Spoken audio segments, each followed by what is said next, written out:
Suamiku pergi ke Jepang bersama ibu mertua dan keluarganya untuk menikah lagi dengan wanita selingkuhannya. Dengan angkuh suami menelponku berkata, "Sebelum kami pulang ke Indonesia, pergi bawa ibumu yang tua itu, angkat kaki dan kosongkan rumahku." Tapi saat suami dan selingkuhannya pulang, mereka syok histeris melihat rumah mewahnya sudah hancur. Dari dalam mobil aku tersenyum puas melihat pemandangan itu. Mereka tak tahu siapa aku sebenarnya. Sebelum ceritanya dimulai, silahkan tulis di kolom komentar dari daerah mana saja teman-teman yang menonton cerita ini. Jangan lupa like dan subscribe agar channel ini bisa semakin berkembang dan bisa mempersembahkan cerita yang lebih menarik lagi. Dari luar, rumah itu adalah lambang kesuksesan. Pilar-pilar putih menjulang tinggi menopang atap bergaya Mediterania. Taman yang terawat sempurna mengelilingi kolam renang biru jernih yang berkilauan di bawah matahari tropis. Mobil-mobil mewah terparkir rapi di garasi yang luas. Siapapun yang lewat akan berdecak kagum, membayangkan keluarga yang tinggal di dalamnya pastilah keluarga paling bahagia di dunia. Namun, bagi Vera, rumah itu adalah sangkar emas yang menyimpan neraka tersembunyi. Malam itu, seperti malam-malam lainnya, ruang makan mewah itu terasa dingin meskipun pendingin ruangan disetel dalam suhu nyaman. Aroma masakan Vera yang lezat, rendang, sop buntut, dan udang galah saus mentega, menguar, namun tidak mampu menghangatkan suasana. Di meja makan, Adit, suaminya, duduk di kepala meja. Wajahnya tampan, namun matanya sibuk menatap layar ponsel, jarang sekali terangkat. Di seberangnya duduk Ibu Ika, ibu mertuanya.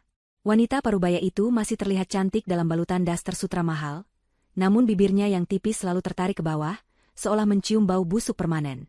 Di sisi meja yang lain, duduk Ibu Lina, ibu kandung Vera, yang menatap piringnya dengan gugup.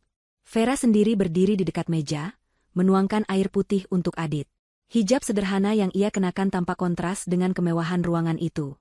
"Vera, teh untuk ibu mana? Kamu ini bagaimana? Sudah tahu kebiasaan ibu," tegur Ibu Ika dengan suara tajam, tanpa memandang Vera. Nadanya bukan meminta, melainkan memerintah. "Maaf, Ibu. Sebentar, Vera ambilkan," jawab Vera lembut, segera bergegas ke dapur. "Lihat itu, Adit," Ibu Ika melanjutkan, kini suaranya ditujukan pada putranya. "Istrimu itu lamban sekali. Mengurus hal kecil saja tidak becus. Sama seperti ibunya, hanya bisa duduk diam." Ibu Lina tersentak pelan. Wajah tuanya memerah, namun ia tidak berani berkata apa-apa. Ia tahu, jika ia membela putrinya, amarah Ibu Ika akan semakin menjadi-jadi. Adit hanya bergumam, "Sudahlah, Bu, yang penting masakan dia enak." "Enak saja tidak cukup," hardik Ibu Ika. "Menantu itu harus bisa membawa diri, harus sepadan. Bukan cuma numpang hidup, membawa ibunya yang sakit-sakitan pula." Vera kembali dari dapur dengan secangkir teh panas di atas nampan kecil. Ia meletakkannya dengan hati-hati di depan Ibu Ika. "Silakan, Ibu." Ia mendengar hinaan tadi, telinganya panas, hatinya perih. Tapi ia menahannya. Demi pernikahannya, demi ibunya yang kini bergantung padanya setelah ayah mereka tiada. Makan malam berlanjut dalam keheningan yang menyesakkan. Hanya denting sendok dan garpu, serta sesekali perintah Ibu Ika yang memecah sunyi. "Vera, ambilkan kerupuk. Vera, nasinya tambah." Vera melayani mereka seperti pelayan tanpa gaji, sementara Ibu Lina hanya berani makan sedikit, menunduk dalam-dalam. Adit, ia seolah tuli. Baginya, omelan ibunya adalah latar belakang yang wajar, dan pengabdian Vera adalah kewajiban mutlak. Baginya, Vera adalah istri yang penurut, bodoh, dan tidak tahu apa-apa selain dapur dan mengurus orang tua. Selesai makan, Adit mendorong kursinya ke belakang. Ia melemparkan sebuah map tebal berwarna merah ke atas meja, nyaris mengenai piring kotor. "Vera, urus ini semua. Seperti biasa. Pastikan laporan keuangan dan pembayaran vendor beres sebelum akhir bulan. Aku tidak mau ada tagihan yang terlambat." "Baik, Mas," jawab Vera patuh. Adit dan Ibu Ika beranjak ke ruang keluarga untuk menonton televisi. Vera, dibantu Ibu Lina yang tertatih-tatih, mulai membersihkan meja makan. "Nak," bisik Ibu Lina pelan, tangannya gemetar saat memegang piring. "Kamu tidak apa-apa." Vera tersenyum, senyuman yang dipaksakan untuk menenangkan hati ibunya. "Vera tidak apa-apa, Bu. Ibu jangan khawatir. Ibu istirahat saja di kamar, biar Vera yang selesaikan." "Tapi pekerjaanmu yang di map itu?" "Biasa, Bu. Hanya mengurus tagihan, bohong Vera. Ia memapah ibunya ke kamar pavilion kecil di bagian belakang rumah. Tempat mereka diizinkan tinggal.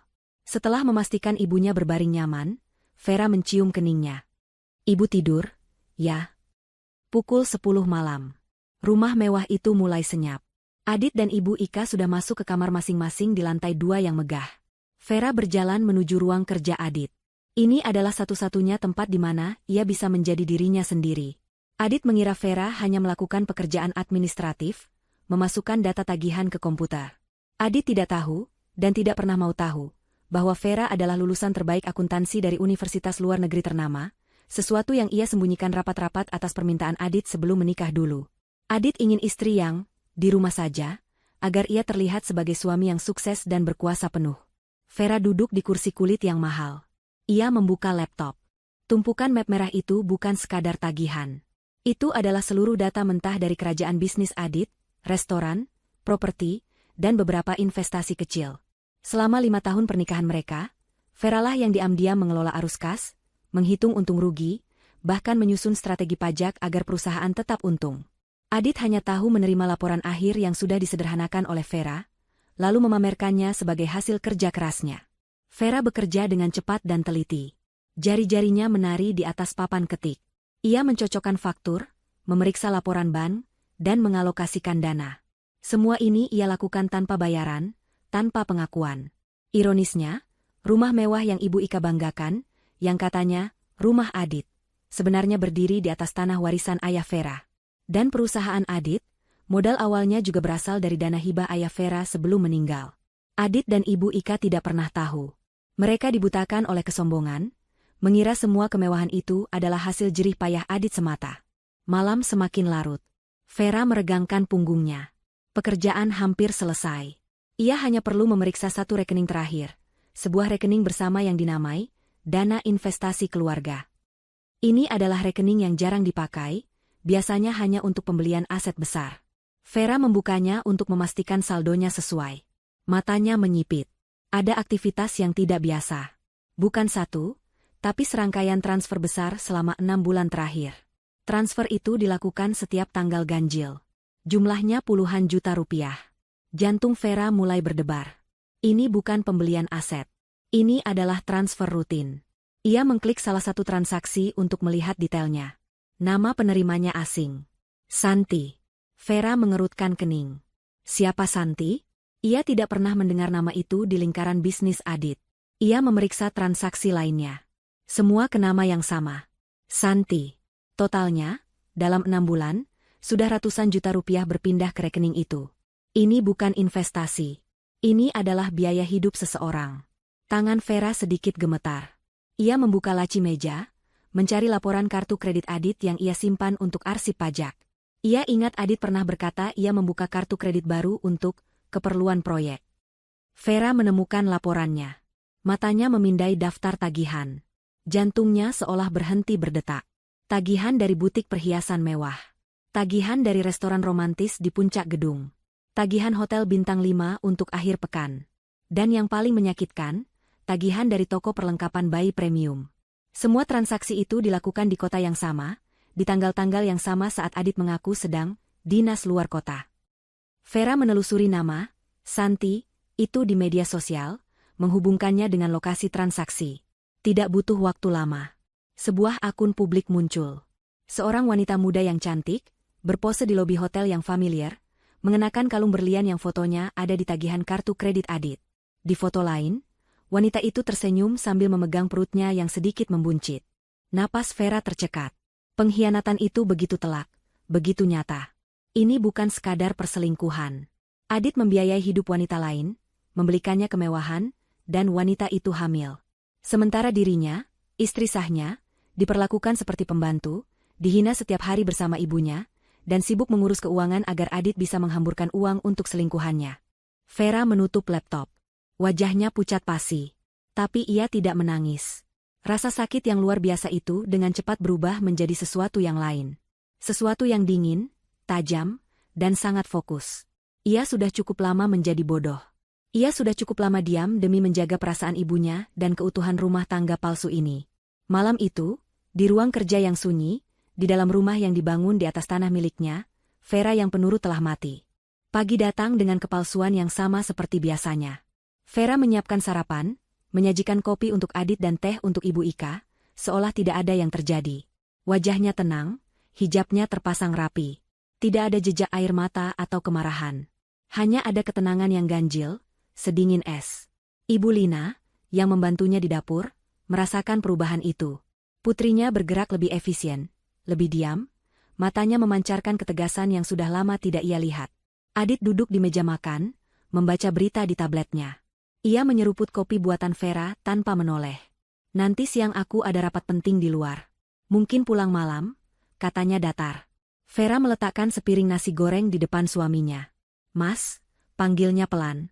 HM. Adit masih fokus pada layarnya. Siapa Santi? Pertanyaan itu begitu tiba-tiba, begitu lugas. Jari Adit berhenti bergerak di layar tablet. Ia mengangkat kepalanya perlahan, menatap Vera dengan kaget. Ini adalah pertama kalinya Vera menanyainya dengan nada seperti itu. Apa maksudmu? Tanya Adit, suaranya berubah defensif. Aku melihat laporan rekening investasi. Ada transfer rutin ke nama Santi. Jumlahnya besar, kata Vera, suaranya tetap tenang, menatap lurus ke mata suaminya.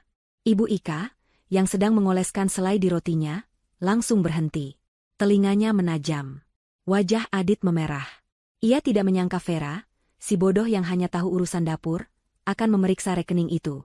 Itu bukan urusanmu, bentaknya. Itu investasi rahasia. Kamu tidak akan mengerti bisnis beginian. Investasi. Vera bertanya lagi. Investasi di butik perhiasan? Investasi di hotel bintang 5 setiap akhir pekan? Investasi perlengkapan bayi? Mata Adit membelalak. Ia tertangkap basah. Kamu melacakku?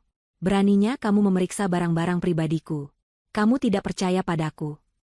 Adit membalikkan keadaan, mencoba menggunakan kemarahan untuk menutupi kesalahannya. Cukup. Ibu Ika menggebrak meja. Sendok peraknya berdenting keras. Ia bangkit berdiri, menunjuk wajah Vera dengan jari gemetar.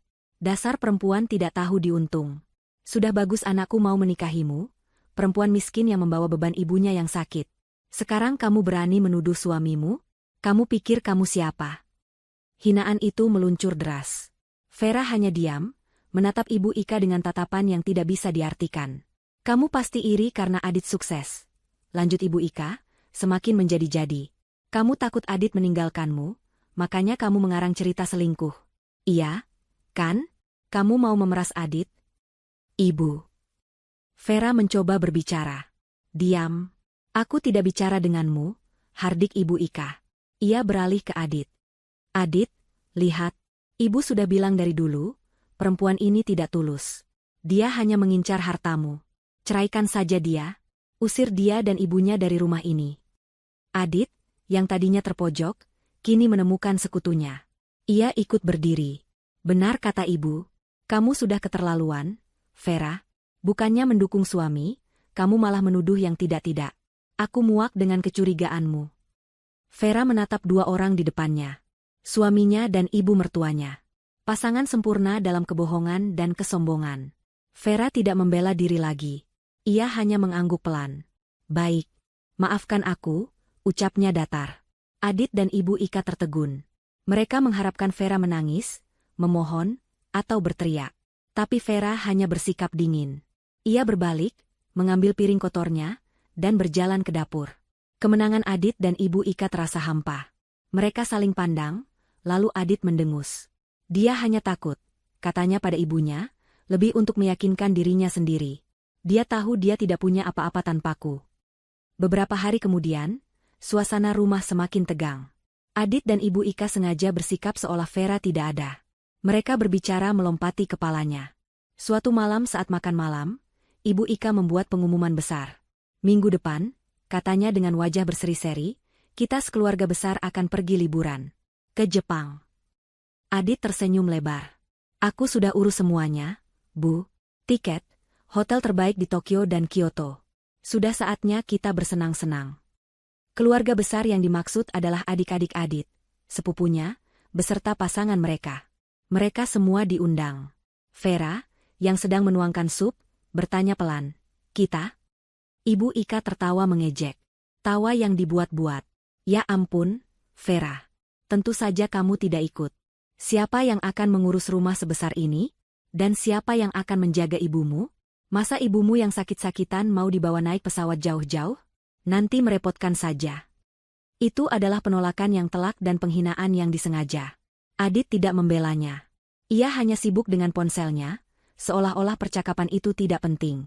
Vera hanya mengangguk. Baik, Ibu. Semoga liburannya menyenangkan. Lagi-lagi, reaksinya yang tenang membuat Ibu Ika jengkel. Ia ingin melihat Vera hancur. Tapi wanita itu semakin tegar seperti batu karang. Hari keberangkatan pun tiba. Subuh itu, Vera sudah sibuk membantu menyiapkan koper-koper mahal Adit dan Ibu Ika. Ia bahkan memasakkan bekal sarapan untuk mereka makan di perjalanan menuju bandara. Ia melakukan semua tugasnya sebagai istri dengan sempurna. Kamu yakin tidak mau kami antar ke bandara? Tanya Adit, sedikit canggung. Ini adalah basa-basi paling minimal yang bisa ia lakukan. Tidak perlu, Mas. Kalian sudah pesan taksi online yang besar, kan? Aku harus menjaga Ibu Lina. Beliau semalam kurang tidur, jawab Vera lembut, membenarkan kerah ke meja Adit. Sentuhannya ringan, namun terasa dingin. Adit dan Ibu Ika berangkat diiringi lambaian tangan Vera dari depan pintu. Rumah mewah itu langsung terasa lengang. Tapi Vera tidak beristirahat. Ia segera masuk ke kamar ibunya. Ibu, kita harus pergi sekarang, katanya.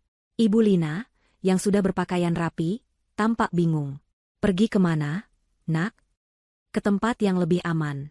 Pak Agung sudah menunggu di luar. Pak Agung adalah orang kepercayaan almarhum ayah Vera. Seorang pria parubaya yang setia dan efisien, yang selama ini Vera minta untuk mengawasi aset-aset tersembunyi keluarganya. Dengan bantuan Pak Agung, Vera membawa ibunya keluar dari rumah itu, hanya membawa dokumen penting dan beberapa pakaian. Mereka tidak pergi ke rumah kontrakan sempit. Mereka pergi ke sebuah penthouse di puncak gedung apartemen paling mewah di pusat kota, sebuah properti yang juga tidak diketahui Adit. Nak, apa yang terjadi? Tanya Ibu Lina cemas, saat melihat kemewahan apartemen baru mereka. Vera memeluk ibunya. Vera akan jelaskan nanti. Sekarang ibu istirahat. Di sini aman, tidak akan ada yang menghina ibu lagi. Setelah menenangkan ibunya, Vera tidak beristirahat. Ia punya firasat buruk. Ia harus memastikan. Ia mengambil kunci mobil sederhana miliknya, mobil yang ia beli dengan sisa uang warisan pribadinya, dan melaju ke bandara. Ia tiba tepat waktu. Dari kejauhan, di area check-in kelas bisnis, ia melihat rombongan Adit. Ibu Ika tertawa lebar. Adik-adik Adit sibuk berfoto. Adit berdiri di sana, tersenyum. Dan kemudian, Vera melihatnya. Seorang wanita muda menghampiri mereka. Wanita yang ia kenali dari foto di media sosial. Santi. Hati Vera mencelos. Jadi, ini bukan liburan keluarga. Ini adalah tamasya pengkhianatan. Adit membawa selingkuhannya berlibur bersama keluarganya. Dan pemandangan berikutnya adalah yang paling menghancurkan. Ibu Ika, ibu mertuanya yang selalu menghinanya, berbalik dan memeluk Santi dengan hangat. Ibu Ika mengelus perut Santi yang membuncit itu dengan senyum bahagia. Adit kemudian merangkul pinggang Santi dengan mesra, mencium pipinya, di depan seluruh keluarganya. Mereka semua tahu. Seluruh keluarga Adit tahu tentang perselingkuhan ini dan mereka merestuinya. Mereka semua bersekongkol untuk membuangnya. Vera memegang kemudi erat-erat. Ia tidak tahu ia sedang melihat apa. Kalung. Santi mengenakan kalung berlian yang sama dengan yang dipakai Ibu Ika. Kalung kembar. Itu adalah kalung yang Adit beli bulan lalu, yang ia klaim sebagai investasi barang, dan disimpan di brankas. Ternyata itu hadiah untuk istri baru dan ibunya. Vera memundurkan mobilnya. Air mata tidak lagi terbendung. Tapi ini bukan air mata kesedihan. Ini adalah air mata kemarahan yang membara. Mereka telah mengambil semuanya. Mereka telah menginjak-injak harga dirinya, menghina ibunya, dan kini mereka merayakan pengkhianatan itu secara terbuka. Ia melajukan mobilnya meninggalkan bandara. Ia tidak lagi ragu. Permainan sudah selesai. Sekarang, saatnya ia membalas. Apartemen penthouse itu adalah dunia yang berbeda. Jika rumah Adit adalah pameran kemewahan yang norak dan berisik, tempat ini adalah benteng ketenangan yang elegan. Jendela-jendela setinggi langit-langit membentang dari lantai ke plafon, menyuguhkan pemandangan kota Jakarta yang gemerlap 1000 cahaya di bawah sana. Perabotannya minimalis namun terbuat dari material terbaik. Tidak ada vas porselen berlebihan atau lukisan potret diri yang angkuh seperti di rumah Ibu Ika. Semuanya dirancang untuk kenyamanan dan efisiensi. Vera memapah ibunya ke kamar tidur utama, yang memiliki ranjang empuk dan kamar mandi pribadi yang lebih besar dari kamar paviliun mereka sebelumnya. Ibu Lina menatap sekeliling dengan cemas. Tangannya yang keriput mencengkeram lengan Vera. "Nak, tempat apa ini? Ini pasti sangat mahal. Uang dari mana, Vera? Kita tidak boleh menambah masalah." Ketakutan telah mendarah daging dalam diri wanita tua itu, setelah bertahun-tahun hidup di bawah bayang-bayang hinaan Ibu Ika. Vera menggenggam tangan ibunya, menuntunnya untuk duduk di tepi ranjang. "Ibu, tenang. Ini milik kita. Ini aman." Vera berlutut di depan ibunya, menatap mata tuanya dengan kesungguhan. "Ini adalah salah satu peninggalan ayah. Ayah menyiapkannya untuk kita, untuk berjaga-jaga. Tidak ada yang tahu tempat ini selain Pak Agung. Ayahmu." Mata Ibu Lina berkaca-kaca. "Bahkan setelah tiada, dia masih melindungi kita." "Selalu," bisik Vera. "Sekarang, Ibu istirahat. Vera akan pesan makanan enak. Ibu tidak perlu memasak, tidak perlu melayani siapapun. Mulai sekarang, Ibu akan dilayani." Vera menghabiskan 2 hari pertama untuk memulihkan kondisi ibunya. Ia memanggil dokter pribadi untuk memeriksa kesehatan Ibu Lina. Ia memesan layanan spa di kamar. Perlahan, gurat ketakutan di wajah ibunya mulai memudar, digantikan oleh kebingungan dan sedikit harapan. Selama itu pula, Vera tidak diam. Ia bekerja tanpa lelah di ruang kerja apartemen yang canggih.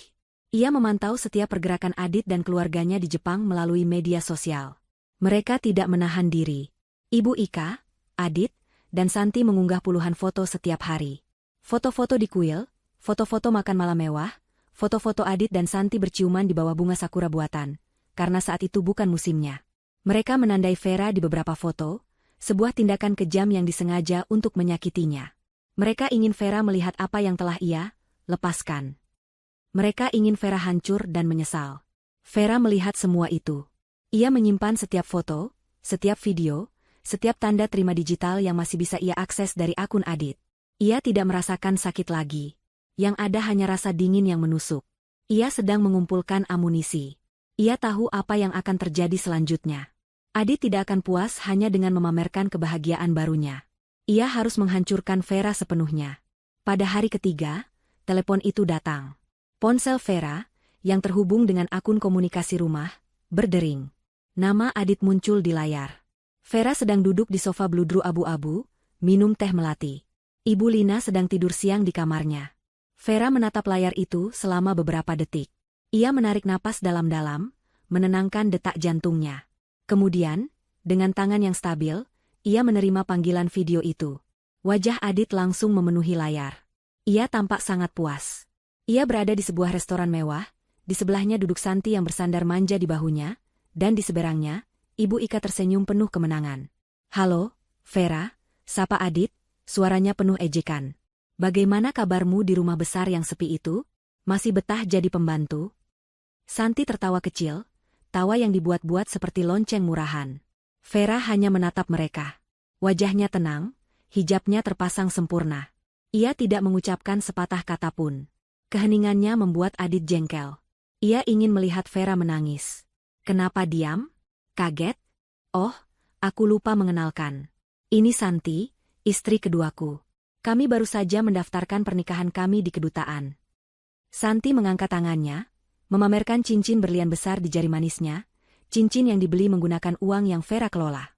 "Salam kenal, Mbak Vera," katanya dengan nada manis yang palsu. "Adit, jangan buang-buang waktu." Sela Ibu Ika, suaranya tak sabar. "Langsung saja ke intinya." Adit mengangguk, senyum angkuhnya kembali. Baik. Begini, Vera. Aku menelepon hanya untuk memberitahumu satu hal."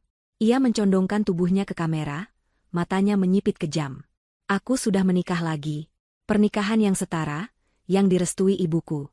Jadi, aku tidak butuh lagi istri pembawa sial sepertimu. Dan ibumu yang sakit-sakitan itu," timpal Ibu Ika, merebut ponsel dari Adit. "Dengar baik-baik, perempuan tidak tahu diri. Aku muak melihat kalian berdua di rumah anakku. Jadi," Adit mengambil alih lagi, "aku memberimu waktu 1 minggu. Sebelum kami pulang ke Indonesia, aku mau kau pergi. Pergi bawa ibumu yang tua itu. Angkat kaki dan kosongkan rumahku. Paham? Napas Vera tercekat sesaat. Hinaan terhadap ibunya adalah satu hal yang tidak bisa ia terima. Kosongkan rumahku, ulang Adit, lebih keras. Jangan berani-berani mengambil apapun selain pakaian bekasmu. Jika saat aku pulang kalian masih di sana, aku akan memanggil satpam untuk menyeret kalian keluar seperti sampah. Ibu Ika tertawa terbahak-bahak di latar belakang. Benar? Usir saja mereka, Dit, biar mereka kembali ke got tempat mereka berasal. Mereka menunggu. Mereka menunggu ledakan tangis. Mereka menunggu permohonan. Mereka menunggu Vera memelas dan meminta maaf. Vera hanya diam selama beberapa detik, membiarkan kekejaman mereka menggantung di udara. Lalu, sesuatu yang tidak mereka duga terjadi. Bibir Vera perlahan-lahan tertarik ke atas, membentuk sebuah senyuman tipis. Senyuman yang dingin, kosong, dan sama sekali tidak menunjukkan rasa takut. Sudah? Tanya Vera, suaranya tenang dan jernih. Tawa Ibu Ika berhenti. Senyum Adit membeku. Reaksi ini di luar skenario mereka. Apa maksudmu? Tanya Adit gagap. Aku tanya, apa kalian sudah selesai bicara? Kata Vera lagi. Kalau sudah, aku tutup teleponnya. Aku sedang sibuk. Sibuk apa kamu? Sibuk menangis? Ejek Adit, berusaha menguasai keadaan. Sibuk mengurus hidupku, jawab Vera. Oh, ya. Selamat atas pernikahannya, Mas Adit. Dan Ibu Ika, selamat akhirnya mendapatkan menantu yang setara. Ia mengucapkan kata, setara, dengan penekanan yang tajam. Nikmati liburan kalian di Jepang. Pastikan kalian benar-benar menikmatinya. Karena itu akan jadi liburan terakhir kalian. Apa maksudmu? Kamu mengancamku? Bentak Adit. Aku? Mengancam? Vera tertawa pelan, tawa yang membuat bulu kuduk Adit berdiri. Tidak, Mas. Aku tidak perlu mengancam. Aku hanya memberi saran. Ia menatap lurus ke kamera, matanya berkilat. Dan satu hal lagi, Adit. Soal rumah itu. Kamu yakin itu rumahmu? Sebelum Adit bisa menjawab, sebelum Ibu Ika bisa menjerit lagi, Vera mematikan panggilan itu. Keheningan total di penthouse. Vera menatap layar ponselnya yang gelap. Senyuman dingin itu masih terpasang di wajahnya. Rumahmu? Bisiknya pada layar mati. Kita lihat saja. Di seberang dunia, di restoran mewah di Tokyo, Adit, Ibu Ika, dan Santi terdiam. Wajah mereka pucat pasi. Pesta perayaan mereka mendadak hambar. Sesuatu yang ganjil telah terjadi. Vera tidak hancur. Vera tidak takut. Vera tersenyum. Dan senyuman itu lebih menakutkan daripada amukan manapun. Vera tidak membuang waktu. Senyuman di wajahnya memudar, digantikan oleh ekspresi fokus yang tajam. Ia berjalan ke ruang kerjanya. Ibu Lina, yang terbangun oleh nada bicara Vera yang tidak biasa, berdiri di ambang pintu dengan wajah cemas. Nak, siapa itu? Ada apa? Vera menoleh, menatap ibunya. Ini saatnya. Itu Adit, Bu. Dia menelepon dari Jepang. Dia bilang dia sudah menikah lagi dengan Santi. Apa? Ibu Lina terhuyung, berpegangan pada kusen pintu. Bagaimana bisa? Lalu kita bagaimana? Dia mengusir kita, lanjut Vera, suaranya datar. Dia menyuruh kita angkat kaki dari rumah itu sebelum dia pulang. Air mata menggenang di mata Ibu Lina. Ya Tuhan, kita akan tinggal di mana? Kita. Vera melangkah maju, memegang kedua bahu ibunya dengan kuat. Ibu, dengar Vera. Kita tidak akan kemana-mana. Kita aman di sini. Ibu ingat apa yang selalu ayah katakan? Jangan pernah memulai pertarungan, tapi jika ada yang memulainya, pastikan kamu yang mengakhirinya. Hari ini, Vera akan mengakhirinya. Ibu Lina menatap putrinya. Vera yang ia lihat sekarang bukanlah Vera yang penurut dan selalu menunduk. Ini adalah Vera putrinya, Vera yang cerdas, yang tangguh, yang selama ini menyembunyikan cahayanya. Vera mendudukkan ibunya di sofa empuk di ruang kerja. Ibu duduk di sini. Lihat Vera bekerja. Sudah waktunya ibu tahu siapa kita sebenarnya. Vera mengambil ponsel khusus dari laci mejanya. Ponsel yang tidak pernah diketahui Adit. Ia hanya menekan satu nomor panggil cepat. Pak Agung, kata Vera begitu panggilan itu tersambung. Ini saya. Waktunya. Terdengar suara helaan napas lega di seberang sana. Saya sudah menunggu perintah Nona Vera. Semua sudah disiapkan. Ibu, perkenalkan, kata Vera sambil menyalakan pengeras suara. Ini Pak Agung, tangan kanan ayah, yang selama ini menjaga semua aset kita. Selamat sore, Ibu Lina, sapa Pak Agung dengan hormat. Ibu Lina hanya bisa mengangguk bingung. Pak Agung, Vera kembali fokus. Kita mulai. Vera membuka laptopnya, menampilkan jaringan data dan bagan perusahaan yang rumit. Adit dan keluarganya sedang di Tokyo. Mereka baru saja menelepon untuk mengusir saya dan ibu. Kurang ajar, geram Pak Agung pelan. Apa perintah Nona? Pertama, uang, kata Vera. Saya mau mereka terdampar. Bekukan semua rekening pribadi atas nama Adit Saputra dan Ika Sumardi. Tarik semua fasilitas kartu kredit korporat dan pribadi mereka. Saya mau mereka tidak bisa membayar tagihan hotel mereka besok pagi. Siap, Nona. Saya perkirakan dana tunai di dompet mereka tidak akan cukup untuk membeli tiket kereta ke bandara, jawab Pak Agung. Bagus. Kedua, perusahaan, lanjut Vera. Adit mengira dia adalah CEO. Padahal, perusahaan yang dia pimpin itu PT Maju Bersama, 90% sahamnya dimiliki oleh perusahaan holding kita, PT Cakrawala Nusantara, melalui 3 perusahaan cangkang yang berbeda. Benar, Pak Agung? 100% benar, Nona. Tuan Adit hanya memegang saham 10%, hadiah dari almarhum ayah Nona, yang bodohnya dia kira adalah saham mayoritas. Vera mengangguk. Saya mau rapat umum pemegang saham luar biasa diadakan besok pagi. Gunakan kuasa saya sebagai pemegang saham utama. Agenda pertama, nonaktifkan Adit Saputra dari posisi direktur utama atas dugaan penyelewengan dana perusahaan. Penyelewengan dana? Tanya Ibu Lina kaget. Ya, Bu. Uang yang dia pakai untuk membiayai Santi, membeli perhiasan, dan liburan ini, semua diambil dari rekening perusahaan. Dia menyebutnya biaya representasi. Saya punya semua buktinya, jelas Vera. Pak Agung, tunjuk Pak Budi sebagai pelaksana tugas sementara. Agenda kedua, mulai audit forensik menyeluruh. Saya mau setiap rupiah yang dia curi terhitung. Siapkan berkas laporan untuk kepolisian atas tuduhan penggelapan dalam jabatan. Akan dilaksanakan, Nona. Tim hukum kita akan menyerahkan surat panggilan itu begitu Tuan Adit menginjakan kaki di Bandara Indonesia. Ada jeda sejenak. Vera menatap layar di depannya. Di sana, terpampang foto rumah mewah yang baru saja diperintahkan Adit untuk ia kosongkan. Ketiga, rumah itu, kata Vera, suaranya menjadi sedingin es. Ya, Nona, kata Pak Agung, tanah itu sepenuhnya atas nama Nona Vera, sebagai bagian dari warisan yang tidak terpisahkan. Namun, bangunan di atasnya secara hukum rumit. Dibangun sebagian menggunakan dana perusahaan Tuan Adit. Saya tidak peduli dengan bangunannya, Pak Agung, potong Vera. Bangunan itu penuh kenangan buruk. Penuh dengan hinaan Ibu Ika dan pengkhianatan Adit. Saya tidak sudi melihatnya lagi. Kita bisa segel properti itu, Nona. Kita bisa usir mereka secara hukum saat mereka tiba, usul Pak Agung. Vera menggeleng. Tidak. Itu terlalu mudah. Mereka mengusir saya dan ibu seperti sampah. Mereka ingin saya dan ibu kehilangan tempat tinggal.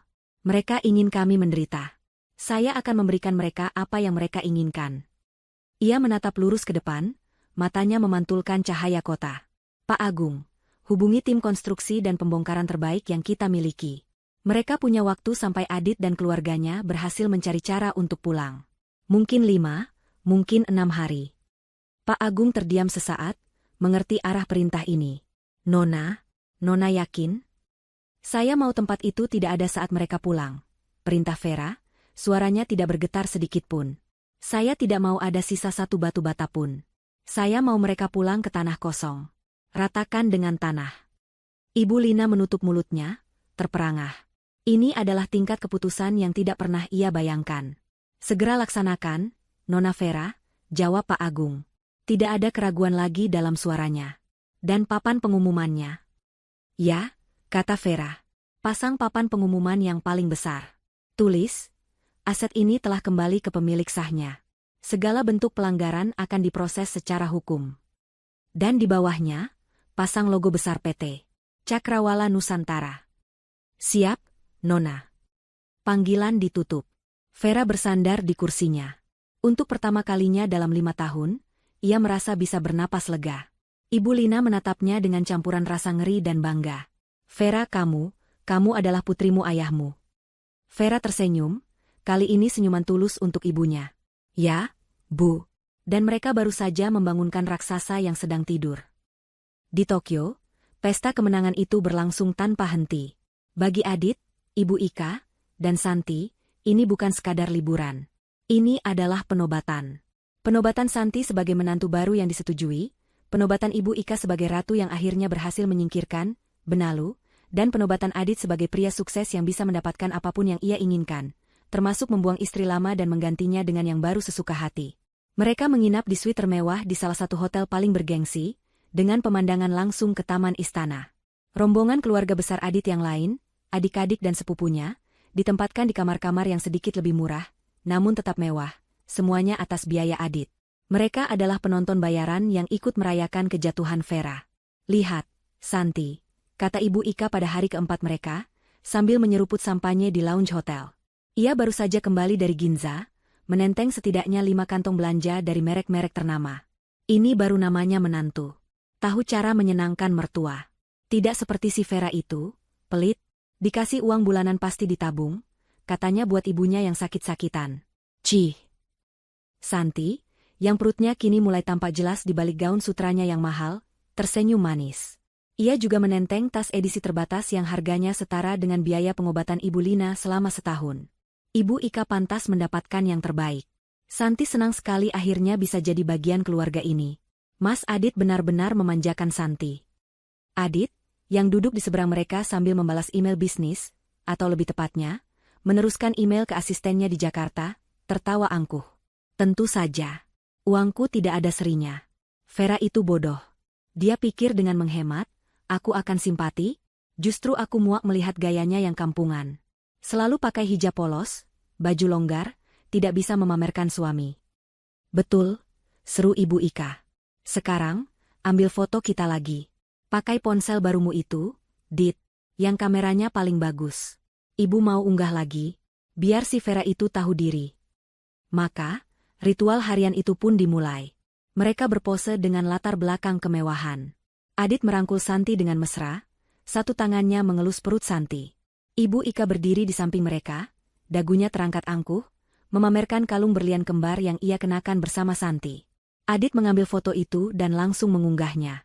Ia bahkan tidak ragu-ragu. Ia membuka akun media sosialnya, memilih foto terbaik, dan menulis keterangan, akhirnya menemukan kebahagiaan sejati. Bersama keluarga yang sepadan dan istri yang tahu cara menghargai suami. Babak baru telah dimulai. Dia sengaja tidak menandai Vera. Dia tahu Vera akan melihatnya. Dia tahu kabar ini akan menyebar. Dia ingin Vera hancur perlahan-lahan dari jauh. Dia ingin Vera merasa begitu kecil, begitu hina, sehingga saat dia pulang dan mengusirnya, Vera tidak akan punya kekuatan lagi untuk melawan. Dia ingin Vera pergi sebagai pengemis yang kalah. Keluarga besar Adit yang lain ikut meramaikan. Mereka berkomentar di unggahan itu. Selamat, Mas Adit. Akhirnya. Nah, ini baru menantu idaman. Semoga lancar sampai kelahiran cucu pertama, Bu Ika. Mereka semua adalah bagian dari paduan suara yang sama, paduan suara yang menginjak-injak Vera. Mereka tidak tahu, ribuan kilometer jauhnya, di sebuah penthouse yang sunyi, Vera sedang mengarsipkan setiap foto, setiap komentar, setiap bukti digital dari persekongkolan ini. Malam itu adalah puncak dari perayaan mereka. Adit telah memesan ruang pribadi di sebuah restoran Wagyu paling eksklusif di Shinjuku. Restoran itu terkenal sulit didapat, namun dengan koneksi dan uang, Adit berhasil mendapatkannya. Mereka makan dan minum sepuasnya. Daging sapi termahal meleleh di lidah mereka. Botol-botol sake terbaik terus berdatangan. Mari kita bersulang, kata Adit, mengangkat gelasnya. Untuk keluarga kita. Untuk masa depan perusahaan yang semakin jaya di tanganku.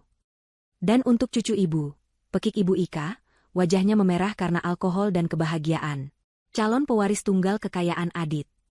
Santi tersenyum, mengelus perutnya. Ia telah memenangkan lotre terbesar dalam hidupnya. Mereka tertawa, mereka bersenda gurau. Mereka merencanakan liburan berikutnya. Bali, Eropa, mungkin membeli yacht pribadi. Tidak ada yang tidak mungkin bagi Adit. Mereka begitu mabuk oleh kesombongan, begitu asyik berpesta di dek kapal mewah mereka, sehingga mereka tidak menyadari bahwa di bawah permukaan air, kapal itu sudah bocor di mana-mana. Vera, melalui tangan Pak Agung, telah mencabut satu persatu paku yang menahan fondasi kekayaan mereka. Pesta selesai pukul 11 malam. Tagihan datang di atas nampan kulit hitam yang elegan. Jumlahnya fantastis, cukup untuk membeli sebuah mobil kecil di Indonesia. Adit bahkan tidak melihat angkanya. Ia tertawa, merasa sangat berkuasa. Ia mengeluarkan kartu kredit utamanya, Black Card tanpa batas yang terhubung langsung dengan rekening perusahaan. Kartu yang Vera gunakan untuk membayar semua tagihan vendor, kini ia gunakan untuk membayar daging dan sake. Ini, katanya dengan angkuh kepada pelayan berjas hitam. Pelayan itu membungkuk, membawa kartu itu ke mesin kasir. Beberapa saat kemudian, ia kembali. Wajahnya sopan, namun sedikit cemas. "Maafkan saya, Tuan. Kartu Anda ditolak." Tawa di meja itu langsung berhenti. Wajah Adit mengeras. "Apa katamu? Ditolak? Itu tidak mungkin. Coba lagi. Mungkin jaringanmu jelek." "Baik, Tuan." Pelayan itu kembali. Beberapa detik kemudian, ia kembali lagi. "Maaf sekali, Tuan. Masih ditolak." Notifikasinya mengatakan, "Jangan dihormati." "Kurang ajar," geram Adit. Ia mulai merasa malu. "Baik, pakai yang ini." Ia mengeluarkan kartu kredit pribadinya yang lain, kartu platinum. Pelayan itu menggeseknya. "Ditolak juga, Tuan." "Ini." Adit melempar kartu ketiga. "Ditolak, Tuan." Keringat dingin mulai membasahi pelipis Adit. Ibu Ika dan Santi menatapnya dengan cemas. "Adit, ada apa?" bisik Ibu Ika. "Jangan bikin malu, Dit." "Diam, Bu," bentak Adit. Ia beralih ke dompetnya, mencari kartu debit. Ini adalah rekening utamanya, rekening tabungan di mana ia menyimpan uang pribadinya, yang ia kira berisi miliaran rupiah. "Pakai ini pasti bisa." Pelayan itu membawa mesin EDC ke meja. Adit memasukkan kartu itu dan mengetik PIN-nya dengan kasar. Mesin itu berbunyi. Adit menunggu. Lalu, di layar kecil itu, muncul tulisan yang menghancurkan dunianya. "Transaksi ditolak. Saldo tidak mencukupi." Napas Adit tercekat. Saldo tidak cukup. Ia bergumam, tidak percaya. Itu tidak mungkin. Saldo di rekening itu seharusnya cukup untuk membeli restoran ini. Ia merebut mesin itu dari tangan pelayan. Ia mencoba lagi. Hasilnya sama. Ia panik. Ia segera membuka aplikasi mobile banking di ponsel barunya. Ia mencoba masuk ke akunnya. Layar berputar-putar. Lalu sebuah pesan muncul, "Akun Anda telah diblokir atas permintaan bank. Silakan hubungi kantor cabang terdekat." Di seberang meja, Ibu Ika dan Santi menatapnya dengan ngeri. Di sampingnya, pelayan dan manajer restoran berdiri diam, menunggu pembayaran. Pesta telah berakhir. Kapal mereka baru saja menabrak gunung es. Keheningan di ruang pribadi itu terasa memekakan telinga. Wajah Adit pucat pasi, lebih pucat dari taplak meja linen putih di depannya. Manajer restoran, seorang pria Jepang parubaya dengan tatapan tajam namun sopan, berdiri diam. "Tuan," katanya pelan, "kami harus meminta pembayaran diselesaikan malam ini." Saya tahu," sentak Adit, suaranya gemetar. Ia mencoba mentransfer dana dari akun lain. Diblokir. Mencoba aplikasi pembayaran digital. Gagal. Semuanya terkunci. Seolah-olah identitas finansialnya telah dihapus dari muka bumi. "Adit, apa-apaan ini?" desis Ibu Ika, suaranya bergetar antara marah dan takut. "Kamu bilang kamu kaya. Kenapa bayar makan saja tidak bisa?" "Diam, Bu," balas Adit. Matanya liar mencari solusi. "Santi, berikan kartumu." "Kartuku?" Santi terkejut. "Mas, kartuku kan kartu tambahan dari kamu. Kalau kartumu diblokir, punyaku pasti." "Coba saja," bentak Adit. Santi dengan enggan mengeluarkan kartu kreditnya. Benar saja. Ditolak. Suasana menjadi sangat memalukan. Keluarga besar Adit yang lain, yang makan di meja terpisah, mulai berbisik-bisik. Mereka melihat drama yang terjadi di ruang pribadi. Manajer itu berdeham. "Jika Tuan tidak bisa membayar dengan kartu, kami terpaksa menerima bentuk jaminan lain." Mata Adit tertuju pada pergelangan tangannya. Di sana melingkar jam tangan mewah edisi terbatas yang baru ia beli 2 hari lalu di Ginza. Jam tangan yang ia pamerkan di media sosial. Dengan tangan gemetar, ia melepas jam itu. "Ini," katanya parau, "harganya 3 kali lipat dari tagihan ini. Ambil ini sebagai jaminan." Aku akan kembali besok dengan uang tunai. Manajer itu memeriksa jam itu sekilas, mengangguk, lalu menyimpannya. Baik, Tuan. Kami akan menunggu sampai besok siang. Mereka berjalan keluar dari restoran itu dalam diam. Kemewahan dan tawa tadi menguap seperti embun pagi. Keluarga besar yang lain buru-buru pamit, memberi alasan mengantuk, menghindari mereka seolah mereka pembawa wabah. Begitu pintu suite hotel tertutup, neraka pecah. Adit, apa yang terjadi? Ibu Ika menjerit, melemparkan tas belanjaannya ke lantai. Kenapa kita dipermalukan seperti itu? Aku tidak tahu, Bu. Aku tidak tahu. Adit balas berteriak. Ia merenggut kerah ke mejanya, merasa tercekik. Ia segera mengambil telepon hotel, mencoba menelepon banknya di Jakarta. Saat itu sudah lewat tengah malam di Indonesia, tapi dia tidak peduli. Ia mencoba menghubungi manajer cabangnya. Nomornya tidak terdaftar. Ia mencoba menelepon kantornya. Tidak ada yang mengangkat. Ini pasti ulah Vera, teriak Adit, sebuah kesadaran yang mengerikan melandanya. Perempuan ular itu. Dia pasti mencuri semua uangku selagi kita pergi. Mencuri? Santi membelalak. Bagaimana bisa? Bukankah dia bodoh? Bukankah dia hanya tahu mengurus rumah? Aku tidak tahu bagaimana caranya. Adit mengacak-acak rambutnya frustrasi. Mungkin dia menyewa seseorang. Dia pasti sudah merencanakan ini. Dia menguras semua rekeningku. Terus kita bagaimana? Suara Santi meninggi, nada manjanya hilang, digantikan kepanikan murni. Aku sedang hamil, Mas. Aku butuh biaya. Hotel ini, tiket pulang kita. Ibu Ika berjalan mondar-mandir seperti singa betina yang terluka. Ini semua gara-gara kamu, Adit.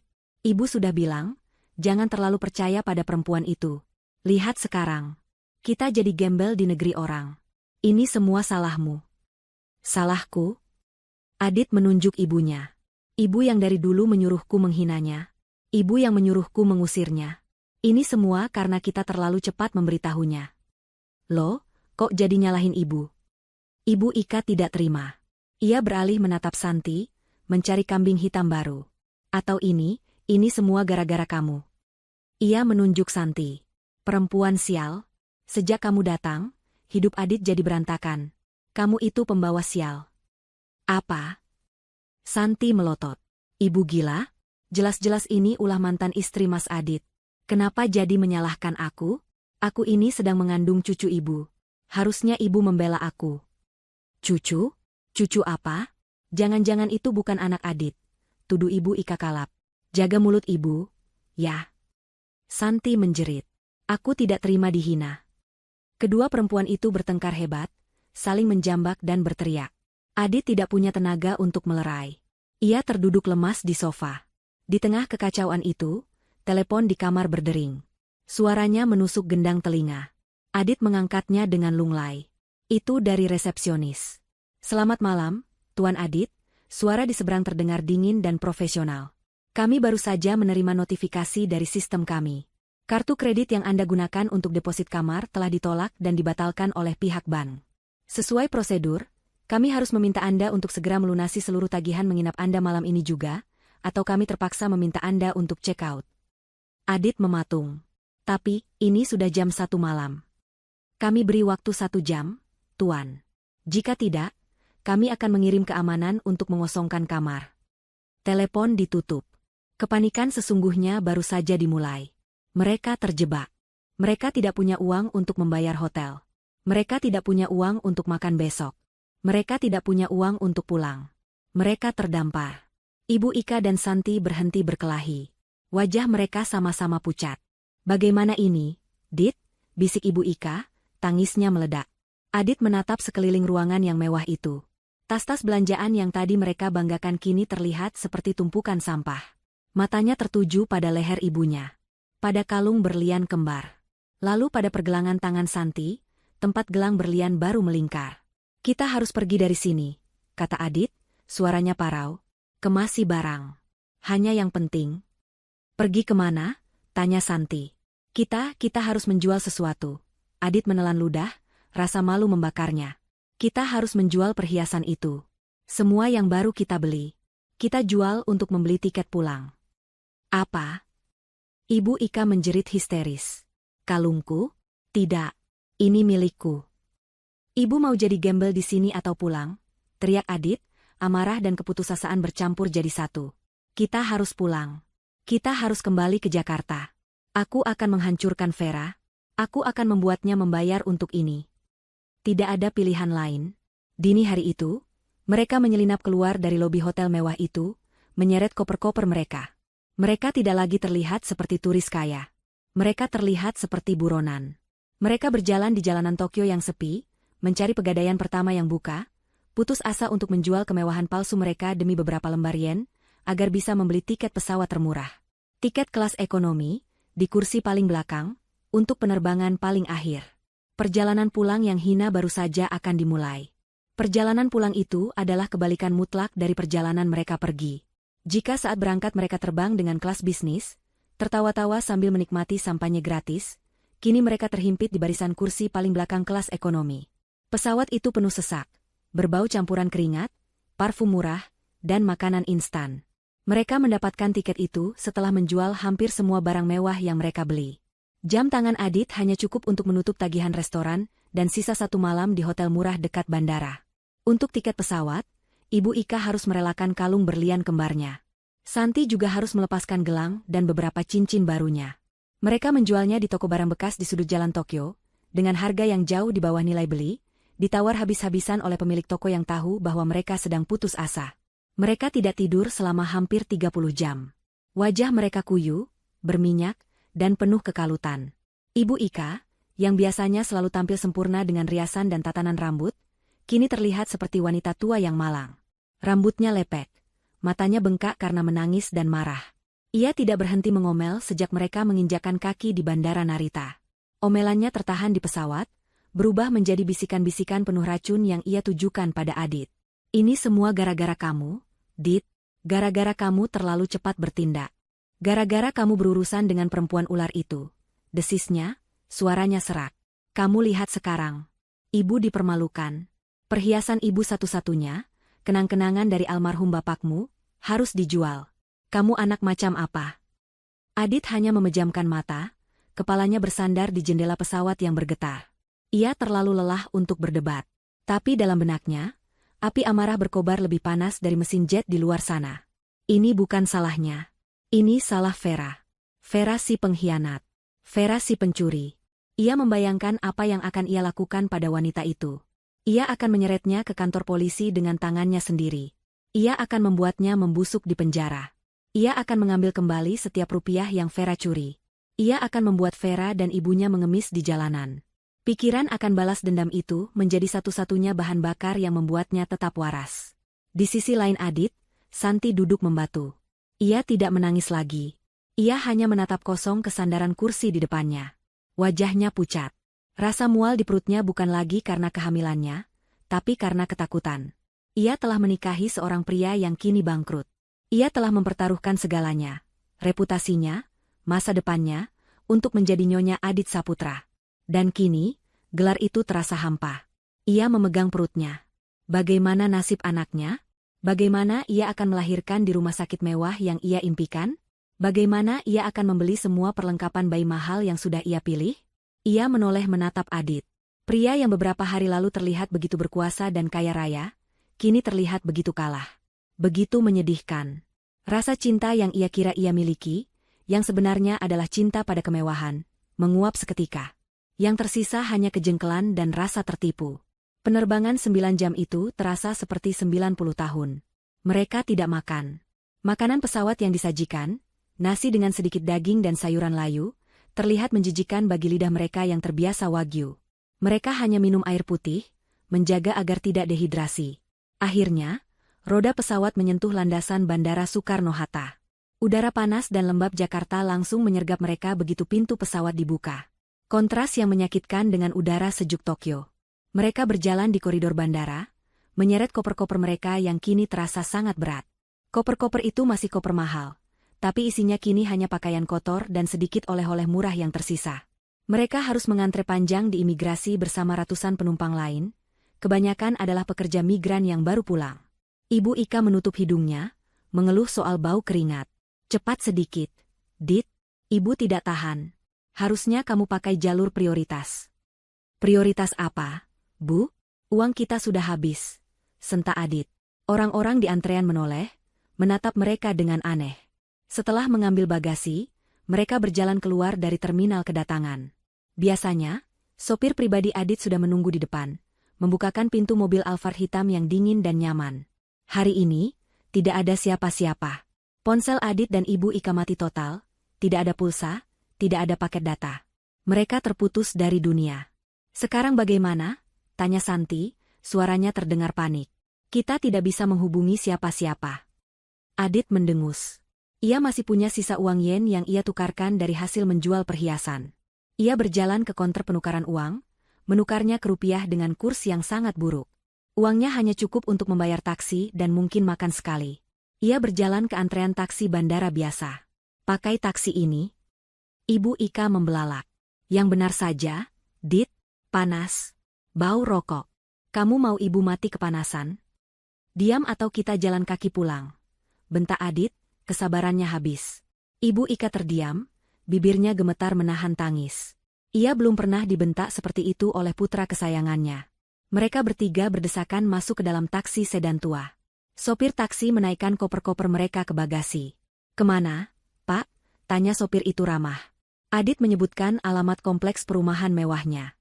Sopir itu menatap mereka dari kaca spion.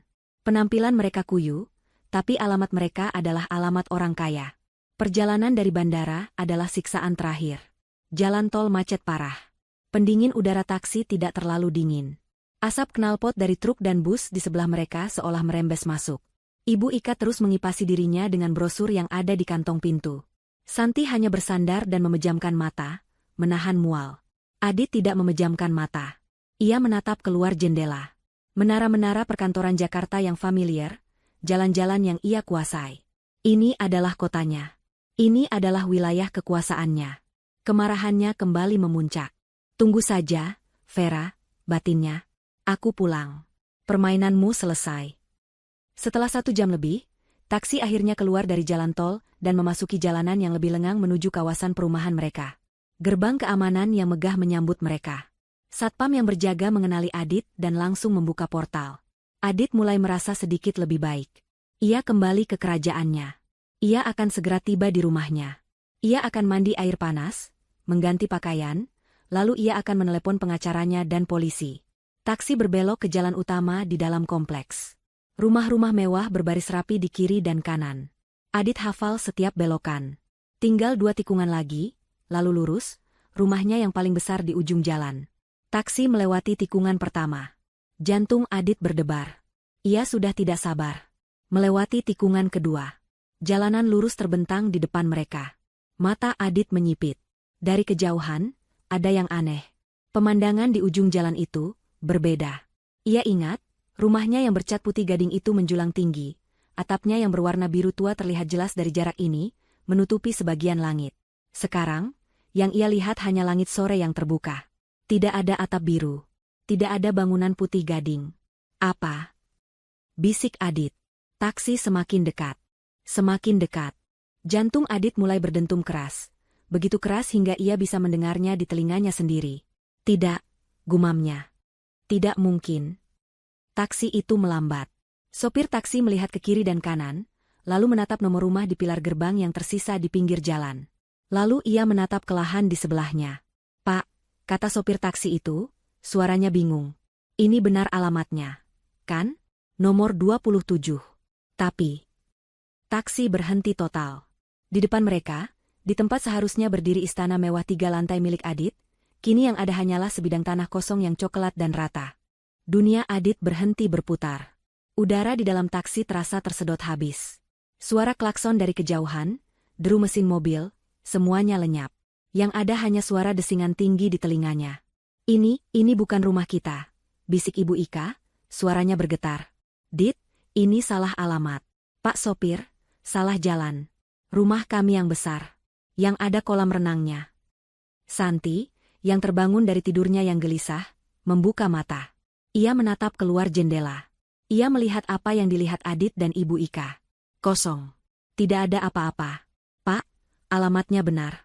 Nomor 27, kata sopir taksi itu, menunjuk pada pilar batu yang masih berdiri tegak di dekat trotoar, satu-satunya sisa dari gerbang megah mereka.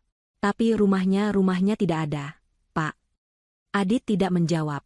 Ia mendorong pintu taksi dengan kasar dan melangkah keluar. Kakinya terasa seperti jeli. Ia berdiri di atas aspal jalanan di depan properti miliknya. Angin sore meniup debu coklat dari lahan itu, menerpa wajahnya. Di sanalah seharusnya ruang tamunya berada. Di sana seharusnya tangga spiral marmer tempat Ibu Ika biasa berpose.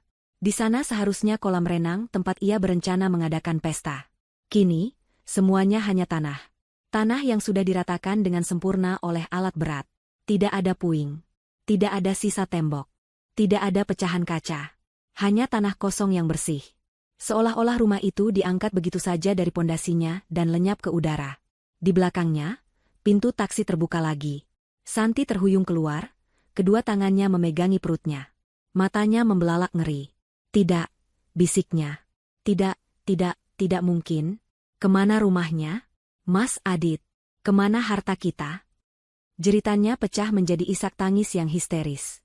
Kakinya lemas, ia terduduk begitu saja di aspal yang panas, tidak peduli lagi pada apapun. Ibu Ika menyusul keluar. Ia berdiri kaku selama beberapa detik. Matanya membelalak tak percaya, bergerak liar dari pilar bernomor 27 ke tanah kosong di depannya. Otaknya tidak mampu memproses kenyataan itu. Rumahku. Lirihnya. Rumahku, yang bangun? Tidak. Lalu, sebuah jeritan melengking keluar dari tenggorokannya. Jeritan yang tidak manusiawi, penuh kengerian dan kehilangan. Tidak Rumahku. Ia mencengkeram kepalanya, matanya berputar ke atas, dan tubuhnya ambruk ke samping. Ia pingsan di atas tanah berdebu di pinggir jalan. Adit tidak menoleh. Ia tidak peduli pada Santi yang histeris atau ibunya yang pingsan. Tatapannya terpaku pada tanah itu. Ia berjalan maju, langkahnya berat seperti robot. Ia melangkahi trotoar, kakinya menginjak tanah coklat yang gembur. Ini adalah tanahnya. Ini adalah rumahnya. Ia berjalan ke tengah-tengah lahan. Di sini. Tepat di titik ini. Disinilah brankasnya berada, tersembunyi di balik lukisan palsu. Ia berjongkok. Ia mengambil segenggam tanah dan debu. Tanah itu terasa hangat oleh sisa matahari sore. Ia meremasnya. Butiran tanah mengalir melalui sela-sela jarinya. Hilang. Semuanya hilang. Ia tidak mengerti. Bagaimana? Bagaimana mungkin sebuah rumah sebesar ini hilang dalam seminggu? Ini bukan pencurian. Ini adalah penghancuran total. Vera. Sebuah raungan primitif keluar dari dalam dadanya. Nama itu meledak di udara, penuh amarah, kebencian, dan untuk pertama kalinya, ketakutan. Apa yang kau lakukan? Di mana kau, perempuan sialan? Vera. Ia berteriak dan terus berteriak. Suaranya menggema di tanah kosong itu. Beberapa tetangga dari rumah seberang mulai mengintip dari balik tirai mereka, menyaksikan drama yang mengerikan itu. Sopir taksi, yang ketakutan melihat 3 penumpangnya bertingkah seperti orang gila, buru-buru membuka bagasinya. Ia melempar koper-koper mereka begitu saja ke pinggir jalan, di samping tubuh Ibu Ika yang tergeletak. Ia melompat kembali ke mobilnya, memutar balik dengan cepat, dan tancap gas meninggalkan tempat itu. Ia tidak mau berurusan dengan polisi atau rumah sakit jiwa. Kini mereka benar-benar sendirian. Adit, berdiri gemetar di tengah tanah kosong. Santi, menangis meraung-raung di jalanan. Ibu Ika, terbaring pingsan di debu. Dan di sekeliling mereka, tumpukan koper-koper murah hasil kepulangan mereka yang hina. Mata Adit yang liar tiba-tiba menangkap sesuatu. Sesuatu yang tadi tidak ia perhatikan. Di sudut depan lahan, dekat pilar nomor 27, tertancap sebuah tiang. Di tiang itu, terpasang sebuah papan pengumuman yang besar, baru, dan dicetak profesional. Ia terhuyung-huyung berjalan ke arah papan itu. Napasnya tersengal-sengal. Ia harus menyingkirkan debu dari matanya untuk membaca tulisan di atasnya. Kata-kata itu dicetak tebal dengan huruf kapital hitam yang tegas. Dijual, aset sitaan atas nama Adit Saputra. Adit merasakan darahnya surut dari wajahnya. Aset sitaan? Siapa yang menyita? Lalu ia membaca baris di bawahnya, yang dicetak lebih besar lagi. Telah dibeli oleh PT Cakrawala Nusantara. PT Cakrawala Nusantara? Nama apa itu? Dia tidak kenal perusahaan itu. Dia tidak pernah berbisnis dengan mereka. Bagaimana bisa mereka membeli asetnya? Jantungnya berdebar kencang, ia merasakan firasat yang sangat, Sangat buruk. Ia menatap nama perusahaan itu, mencoba mengingat-ingat di mana ia pernah mendengarnya, tapi otaknya kosong. Yang ia tahu hanyalah satu hal. Rumahnya bukan hanya hancur. Rumahnya telah dirampas. Semuanya telah diambil darinya.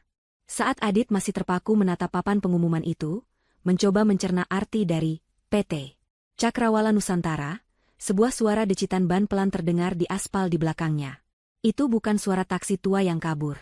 Ini adalah suara yang berat, halus, dan berwibawa. Suara kendaraan mahal yang berhenti dengan presisi. Adit tidak menoleh. Ia masih terlalu syok. Santi, yang tangisnya mulai mereda menjadi isakan pelan, mengangkat kepalanya yang basah oleh air mata dan ingus. Ia melihatnya. Sebuah mobil Rolls-Royce hitam legam, berkilauan seperti obsidian di bawah cahaya senja, telah berhenti tepat di samping mereka. Mobil itu begitu mewah, begitu megah, membuat semua mobil lain di kompleks itu terlihat seperti mainan anak-anak. Kacanya gelap gulita, memantulkan pemandangan kehancuran mereka, Santi yang terduduk di aspal, Ibu Ika yang masih pingsan di tanah, dan koper-koper mereka yang berserakan. Santi terdiam. Bahkan dalam mimpinya yang paling liar, ia belum pernah melihat mobil semahal itu dari dekat. Siapa ini? Apa mereka berhenti untuk menolong? Perlahan, kaca jendela belakang di sisi penumpang turun tanpa suara. Di dalam, di atas kursi kulit berwarna krem yang empuk, duduklah Vera. Ia tidak lagi terlihat seperti pelayan yang kuyu. Hijab sutra berwarna emerald green melilit kepalanya dengan anggun, serasi dengan setelan blazer dan celana panjang berpotongan sempurna yang ia kenakan. Wajahnya dirias tipis namun profesional, menonjolkan matanya yang kini menatap lurus ke depan dengan ketenangan yang mematikan. Ia terlihat berkuasa, tenang, dan sangat kaya. Di sampingnya, duduk Ibu Lina. Wanita tua itu tidak lagi terlihat sakit-sakitan. Ia mengenakan pakaian yang bagus, wajahnya segar, dan tatapannya tidak lagi menunjukkan rasa takut. Ia menatap lurus ke depan, ke tanah kosong di mana ia dulu dihina setiap hari. Adit, merasakan ada yang mengawasinya, akhirnya berbalik badan. Matanya bertemu dengan mata Vera. Dunia Adit kembali jungkir balik. Ini Vera. Tapi ini bukan Vera istrinya. Ini orang asing. Ini adalah wanita yang memancarkan aura kekuatan yang begitu besar, hingga membuatnya sulit bernapas. Ia membandingkan penampilan Vera yang sempurna dengan Santi yang berantakan di aspal. Ia membandingkan ketenangan Ibu Lina dengan Ibu Ika yang tergeletak pingsan. Vera. Desisnya. Nama itu terasa pahit di lidahnya. Kamu. Ini semua perbuatanmu? Vera menolehkan kepalanya perlahan. Tatapannya sedingin es. Kau mencari rumahmu, Adit? Tanyanya. Suaranya jernih, tenang, dan bergema di jalanan yang sepi itu. Tidak ada kemarahan. Tidak ada histeria. Hanya fakta. Sayang sekali. Ia berhenti sejenak, membiarkan Adit tergantung. Perusahaan holding milik keluargaku, Vera melanjutkan, memutuskan untuk membeli tanah ini. Rupanya pemilik sebelumnya, Tuan Adit Saputra, gagal bayar utang dalam jumlah besar pada perusahaan yang dia pimpin. Ironis sekali, bukan? Kepala Adit berputar. Gagal bayar utang? Perusahaan holding milik keluarga? Apa omong kosong apa ini? Gagapnya. Keluarga apa? Kamu tidak punya keluarga. Kamu miskin. Ibumu miskin. Vera tersenyum. Senyuman tipis yang sama, yang menghantui Adit sejak panggilan video di Jepang. Kamu tidak pernah bertanya. Adit, kamu tidak pernah peduli. Kamu hanya sibuk dengan kesombonganmu. PT Cakrawala Nusantara, kata Vera, menunjuk papan pengumuman itu dengan dagunya. Itu perusahaan holding milik keluargaku. Perusahaan yang didirikan oleh almarhum ayahku. Perusahaan yang menaungi 3 perusahaan cangkang yang memiliki 90% saham di PT Maju Bersama, perusahaan yang kamu klaim sebagai milikmu. Darah Adit benar-benar surut dari wajahnya. Ia merasa mual. 90%? 5 tahun lalu, Vera bercerita, suaranya tetap datar seperti seorang dosen yang memberi kuliah, aku jatuh cinta pada seorang pria. Pria yang kupercaya tulus. Ayahku tidak setuju. Ayahku melihat siapa dia sebenarnya. Tapi aku buta. Jadi, demi aku, ayahku memberinya hadiah. 10% saham perusahaan dan modal awal, hanya agar putrinya bisa bahagia. Ayahku memintaku berjanji satu hal, rahasiakan sisanya. Biarkan pria itu berpikir dia hebat, biarkan dia membangun egonya. Ayahku bilang, Orang sombong akan selalu menghancurkan dirinya sendiri. Kita hanya perlu menunggu. Vera menatap Adit lurus di mata. Dan kamu menghancurkan dirimu sendiri, Adit. Kamu menghina aku. Kamu menghina ibuku. Kamu mengkhianatiku. Dan yang paling bodoh, kamu mencuri. Kamu mencuri dari perusahaan yang pada akhirnya adalah milikku. Santi, yang mendengarkan semua itu dari aspal, ternganga. Mulutnya terbuka lebar. Wanita yang ia rebut suaminya, wanita yang ia ejek, ternyata adalah pemilik segalanya. Tidak. Bisik Adit. Ini tidak mungkin. Ini mimpi buruk. Tidak mungkin. Kamu bohong. Selama 5 tahun, Vera melanjutkan, mengabaikan penyangkalan Adit, aku duduk di ruang kerjamu. Aku yang mengelola keuanganmu. Aku yang memastikan bisnismu untung. Aku yang menutupi jejak-jejak penggelapan kecilmu selama ini, berharap kamu akan sadar. Tapi kamu tidak sadar. Kamu malah semakin rakus. Kamu menggunakan uang perusahaan untuk membiayai wanita ini, Vera melirik Santi dengan jijik, dan ibumu. Kamu pikir kamu siapa? Bentak Adit, mencoba mengumpulkan sisa-sisa keberaniannya. Kamu tidak bisa melakukan ini. Aku akan menuntutmu. Ini perampokan. Benarkah? Tanya Vera. Pintu depan mobil Rolls-Royce itu terbuka. Pak Agung keluar dari kursi pengemudi. Ia mengenakan setelan jas hitam yang rapi, wajahnya tegas. Ia berjalan menghampiri Adit. Ia tidak terlihat seperti sopir. Ia terlihat seperti seorang eksekutor. Pak Agung berhenti di depan Adit, menatap pria yang hancur itu dengan tatapan dingin. Tuan Adit Saputra, kata Pak Agung, suaranya berat dan resmi. Ia mengulurkan sebuah amplop coklat tebal. Adit menatap amplop itu dengan gemetar. Itu surat panggilan dari kepolisian. Jelas Pak Agung. Atas tuduhan penggelapan aset perusahaan PT Maju Bersama senilai miliaran rupiah. Semua bukti transaksi, pembelian perhiasan, biaya liburan ke Jepang menggunakan dana perusahaan, sudah kami serahkan. Tidak. Adit menggelengkan kepalanya. Itu uangku. Aku direkturnya. Anda mantan direktur, koreksi Pak Agung. RUPS luar biasa telah dilaksanakan 3 hari lalu. Anda sudah dipecat secara tidak hormat. Dan ini, Pak Agung menyerahkan map kedua, adalah surat perintah penyitaan aset pribadi Anda untuk menutupi kerugian perusahaan. Termasuk sisa 10% saham Anda yang tidak berharga itu. Anda tidak punya apa-apa lagi, Tuan Adit. Adit tidak mengambil map itu. Tangannya terlalu gemetar. Map itu jatuh ke tanah di antara kakinya. Penyitaan aset. Kepolisian. Penjara. Kata-kata itu berputar-putar di kepalanya. Dan rumah ini? Tanya Adit, suaranya parau, menunjuk ke tanah kosong. Kenapa kamu hancurkan? Vera akhirnya menatapnya lagi. Kali ini, ada kilatan emosi di matanya. Kilatan kemarahan yang dingin. Kamu menyuruhku angkat kaki. Kamu menyuruhku mengosongkan rumahmu. Jadi aku mengosongkannya, kata Vera. Tanah ini milikku. Warisan ayahku. Tapi bangunannya? Bangunan itu dibangun dengan uang perusahaan yang kamu curi. Bangunan itu adalah simbol kesombonganmu dan kekejaman ibumu. Bangunan itu kotor. Jadi aku membersihkannya. Di belakang mereka, Santi tiba-tiba berdiri. Wajahnya pucat pasi, tapi matanya menyala liar. Ia sadar. Ia telah menikahi pria yang bangkrut total. Pria yang akan masuk penjara. Ia tidak akan mendapatkan apa-apa. Ia telah salah bertaruh. Ia berjalan cepat ke arah Adit, yang masih mematung menatap Vera. Mas Adit, panggilnya. Adit tidak menoleh. Mas Adit, teriaknya. Adit akhirnya menoleh padanya, wajahnya kosong. Plah, Santi menampar wajah Adit sekeras yang ia bisa. Suaranya menggema di jalanan itu. Pria bajingan. Penipu, jeritnya. Kamu bilang kamu kaya. Kamu bilang aku akan hidup enak. Kamu menghancurkan hidupku. Santi, aku. Adit gagap. Aku tidak peduli. Santi menangis histeris. Ia menendang salah satu koper di dekatnya. Aku tidak mau tahu. Jangan cari aku lagi. Ia berbalik, menatap Vera yang duduk di dalam mobil mewah dengan iri dan benci. Lalu ia berbalik lagi, berjalan tertatih-tatih secepat yang ia bisa, meninggalkan Adit, meninggalkan Ibu Ika yang pingsan, hanya membawa tas tangannya, menghilang di tikungan jalan. Adit kini benar-benar sendirian. Ditinggal selingkuhannya. Ibunya pingsan. Rumahnya hilang. Perusahaannya dirampas. Dan penjara menunggunya. Ia menatap Vera. Matanya memerah. Vera, tolong. Bisiknya. Ini adalah kata terakhir yang tersisa. Permohonan. Maafkan aku hilaf. Vera, tolong jangan penjarakan aku. Kasihani aku. Vera menatap pria yang memohon di depannya. Pria yang sama yang beberapa hari lalu dengan angkuh menyuruhnya angkat kaki. Kasihan? Vera mengulang kata itu. Di mana kasihanmu saat ibumu menghina ibuku setiap hari?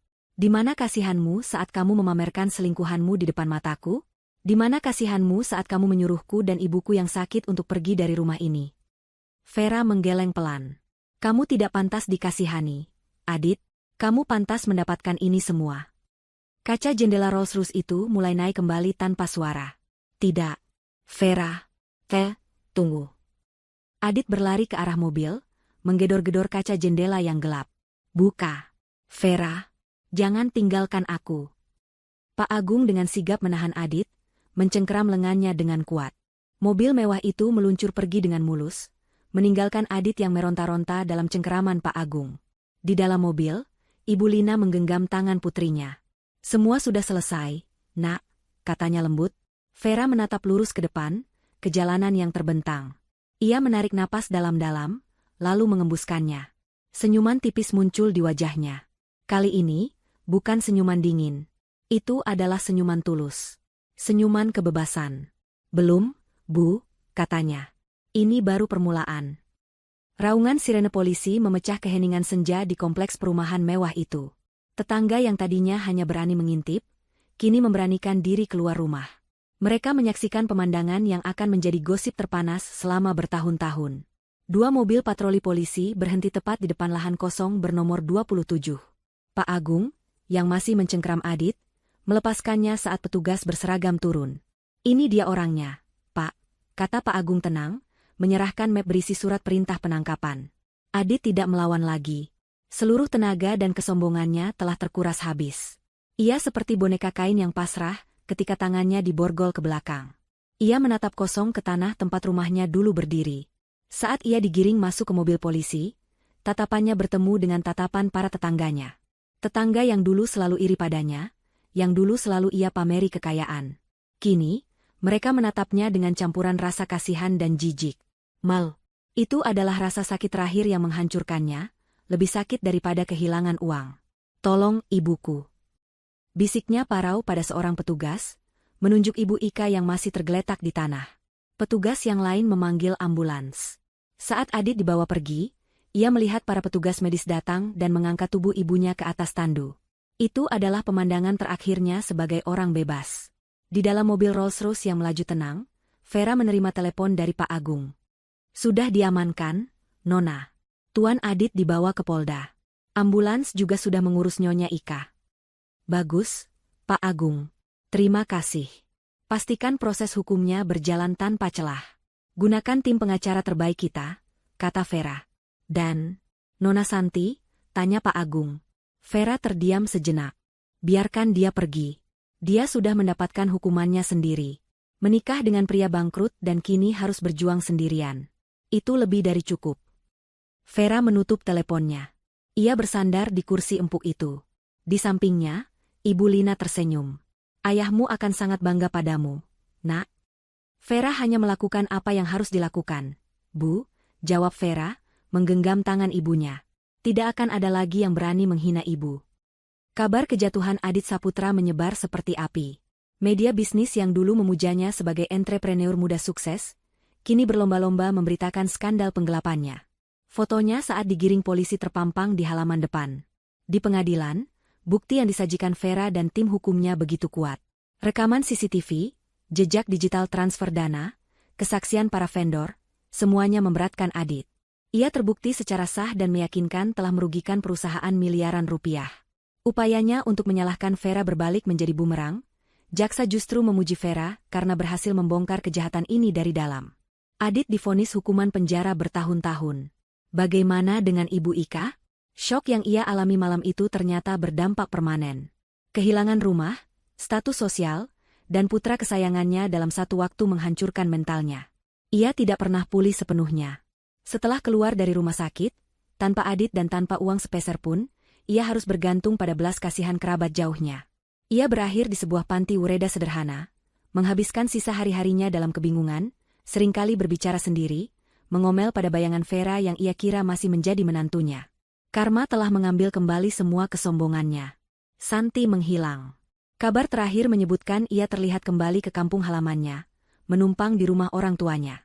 Ia harus membesarkan anak dari pria yang ia benci, dalam kondisi ekonomi yang sulit, jauh dari gemerlap ibu kota yang ia dambakan. Waktu pun berlalu. 1 tahun kemudian, di lahan kosong bernomor 27, kini berdiri sebuah bangunan yang sama sekali berbeda. Bukan rumah tinggal yang angkuh, melainkan sebuah gedung kaca 3 lantai yang modern dan elegan. Gedung itu adalah kantor pusat Lina Foundation, sebuah yayasan amal yang didirikan oleh Vera dan didedikasikan untuk ibunya. Yayasan itu fokus membantu para ibu tunggal dan lansia yang kurang beruntung, memberikan mereka tempat tinggal yang layak dan pelatihan keterampilan. Di lantai teratas gedung itu, di sebuah ruang kantor yang luas dengan pemandangan kota, Vera berdiri di depan jendela kaca. Ia tidak lagi mengenakan setelan bisnis yang kaku. Ia mengenakan gamis sederhana namun anggun, hijabnya terulur menutupi dada. Di mejanya, terpampang plakat nama, Vera Hairunisa, Ketua Yayasan. Ia telah mengambil alih PT Cakrawala Nusantara, namun ia tidak menjalankannya sendiri. Ia menunjuk Pak Agung sebagai CEO, membiarkan para profesional mengurus bisnis warisan ayahnya. Baginya, uang bukan lagi tujuan. Uang adalah alat. Alat untuk menebus waktu yang hilang dan untuk berbuat kebaikan. Pintu kantornya terbuka pelan. Ibu Lina masuk, mendorong troli kecil berisi 2 cangkir teh hangat dan sepiring kue basah. Sudah sore, Nak. Waktunya istirahat, kata Ibu Lina, senyumnya kini begitu tulus dan damai. Ia terlihat jauh lebih muda dan sehat. Vera berbalik dan tersenyum. Terima kasih, Bu. Mereka duduk bersama di sofa kecil di sudut ruangan, minum teh sambil menatap matahari terbenam. Mereka tidak lagi membicarakan masa lalu. Tidak ada lagi Adit, tidak ada lagi Ibu Ika. Neraka itu telah benar-benar padam, digantikan oleh kedamaian yang mereka bangun sendiri. Besok, panti asuhan yang baru diresmikan, ya? Tanya Ibu Lina. Iya, Bu.